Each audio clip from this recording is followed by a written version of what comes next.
So guys আমার বোন আমার সাথে একটা ডেয়ার মতো দিয়েছিল, ডেয়ার না চ্যালেঞ্জ করেছিল, যে প্র্যাঙ্ক টাইপের করেছিল, যে ও আমাকে সাবরি সাজিয়েছিল। সো ওর রিভেঞ্জ আমি বলেছিলাম নেবো।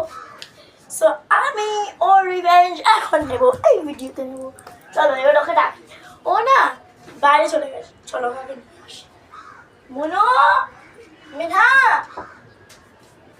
মেধা,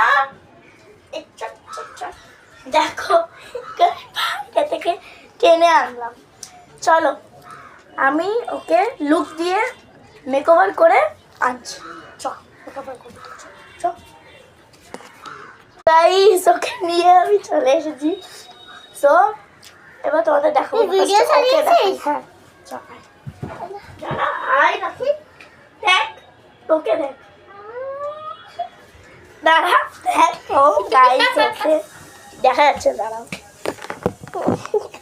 এ দেখো, দাঁড়া তোমাদের ব্যাক ক্যামেরা করে দেখাচ্ছি।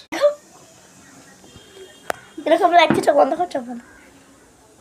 দেখো গাইস এরকম লাগছে, ওকে চোখ খোল। এরকম লাগছে, একটা চুটকি বেঁধে দিয়েছি। দেখো গাইস ওকে ঠিক এরকম লাগছে, হাসো। ওখানটায় নাকে দেখো একটা বড় টোলা দিয়ে দিয়েছি। আর চুটকিটা কিরকম হয়েছে দেখো, চুটকিটা ভালো হয়েছে, দেখিস সামনে ঘোরা। দেখো ওকে পুরো টমেটো লাগছে। এদিকে আসো, আসবে না গাইস।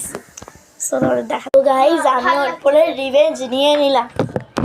ফাইনালি আমার ইচ্ছাটা পূরণ হলো, রিভেঞ্জ না।